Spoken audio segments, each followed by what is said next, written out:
Dieu conduire ta vie ou votre vie. Quelques versets parlant sur le salut et la vie éternelle. De nombreux versets de la Bible nous parlent de la vie éternelle qui nous est accordée gratuitement par grâce, par le moyen de la foi en Jésus-Christ. Certains d'entre eux contiennent également de précieux conseils concernant le moyen de marcher sur le chemin du salut vers le royaume de Dieu. Matthieu chapitre 7, versets 21 à 23. Ceux qui me disent Seigneur, Seigneur, n'entreront pas tous dans le royaume des cieux, mais celui-là seul qui fait la volonté de mon Père qui est dans les cieux. Plusieurs me diront en ce jour-là, Seigneur, Seigneur, n'avons-nous pas prophétisé par ton nom? N'avons-nous pas chassé des démons par ton nom? Et n'avons-nous pas fait beaucoup de miracles par ton nom? Alors je leur dirai ouvertement, je ne vous ai jamais connu. Retirez-vous de moi, vous qui commettez l'iniquité. Matthieu chapitre 19, verset 26, verset 16 à 26. Et voici un homme s'approcha et dit à Jésus, Maître, que dois-je faire de bon pour avoir la vie éternelle? Il lui répondit, pourquoi m'interroges-tu sur ce qui est bon? Un seul est le bon. Si tu veux entrer dans la vie éternelle, observez les commandements. Peut-être vous répondez ou tu répondras lesquels. Jésus répondit, tu ne diras point, tu ne commettras point d'adultère, tu ne déroberas point, tu ne diras point de faux témoignages, honore ton père et ta mère, et tu aimeras ton prochain comme toi-même. Le jeune homme lui répondit, j'ai observé toutes ces choses. Que me manque-t-il encore? Jésus lui dit, si tu veux être parfait, va vendre ce que tu possèdes, donne-le aux pauvres et tu auras un trésor dans le ciel. Puis viens et suis-moi. Après avoir entendu ces paroles, le jeune homme s'en alla tout triste car il avait de grands biens. Jésus dit à ses disciples, je vous le dis en vérité, un riche entrera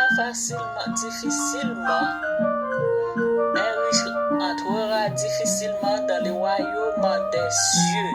Je vous le dis encore, il est plus facile à un chameau de passer par le trou d'une aiguille qu'à un riche d'entrer dans le royaume de Dieu.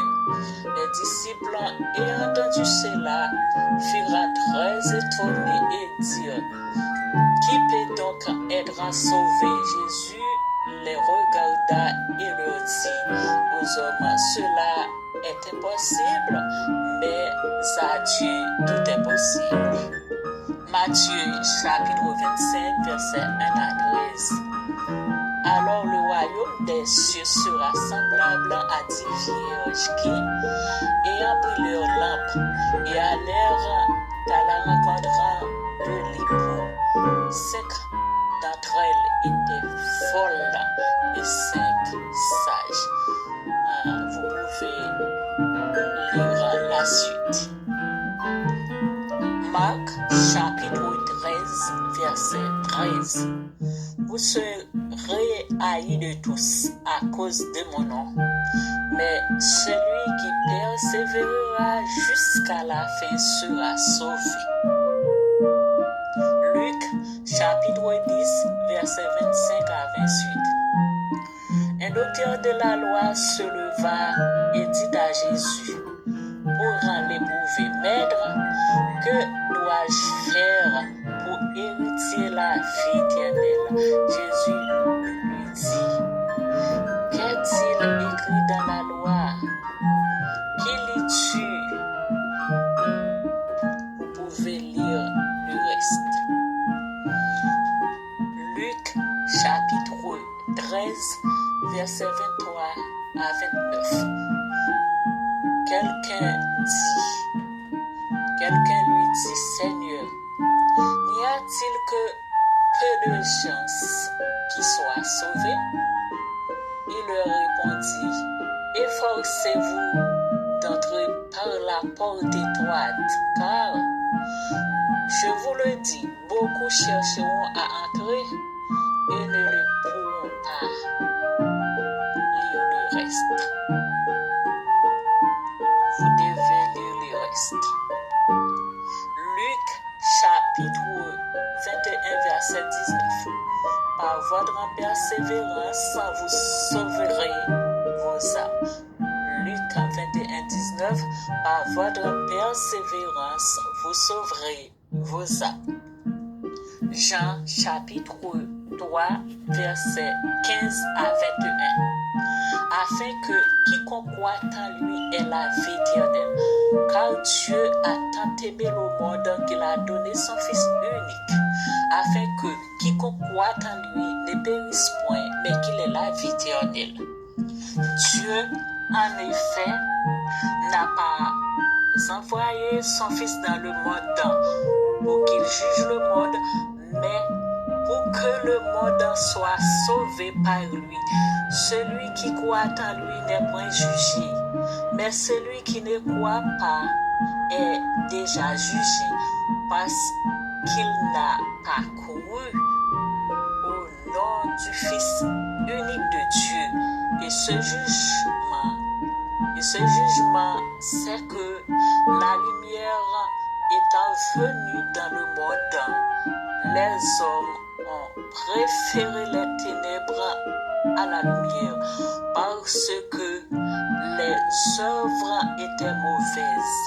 Car quiconque fait le mal aime la lumière et ne vient point à la lumière, de peur que ses œuvres ne soient dévoilées. Mais celui qui agit selon la vérité vient à la lumière, afin que ses œuvres soient manifestées parce qu'elles sont faites en Dieu.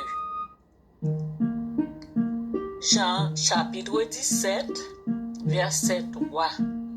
Or la vie éternelle, c'est qu'ils te connaissent, toi le seul vrai Dieu, et celui que tu as envoyé, Jésus-Christ. Parce que nous parlons au sujet de la vie éternelle, nous avons besoin d'un guide, un vrai guide, un guide réel pour nous guider. Nous pouvons répéter souvent le psaume 23, qui est le psaume de David, le psaume que David avait écrit. L'Éternel est mon berger, je ne manquerai de rien. Il me fait reposer dans de verts pâturages, il me dirige près des eaux paisibles. Il restaure mon âme, il me conduit dans les sentiers de la justice à cause de son nom. Quand je marche dans la vallée de l'ombre de la mort, je ne crains aucun mal, car tu es avec moi. La houlette de ton bâton me rassure. Tu dresses devant moi une table en face de mes adversaires. Tu induis ma tête, ma coupe déborde. Le bonheur et la grâce m'accompagneront tous les jours de ma vie, et j'habiterai dans la maison de l'Éternel jusqu'à la fin de mes jours. Et aussi, nous parlons de Psaume 121, qui est un psaume de décret. Je lève mes yeux vers les montagnes, d'où me viendra le secours. Le secours me vient de l'Éternel qui a fait les cieux et la terre. Il ne permettra point que mon pied chancelle. Celui qui me garde, celui qui te garde, celui qui nous garde, ne sommeillera point. Voici, il ne sommeille ni ne dort celui est celui qui te garde, qui me garde, qui nous garde. L'Éternel est nos ombres à nos mains droites pendant le jour, le soleil ne nous frappera après ni la lune. Pendant la nuit, l'Éternel nous gardera de tout mal. L'Éternel gardera nos âmes, l'Éternel gardera nos départs et nos arrivées dès maintenant et à jamais. Ok? Et ce sont quelques versets et les décemment que je vais vous donner pour conduire votre vie, pour avoir une bonne vie, concentré sur la parole de Dieu, sur Dieu, notre Créateur, et pour avoir la vie éternelle, une vie assurée, sans crainte, et nous serons un jour assis devant le trône de Dieu pour l'adorer, et nous parce que la porte sera grandement ouverte pour nous. Que la paix et la grâce de Dieu nous soient multipliées au nom de Jésus.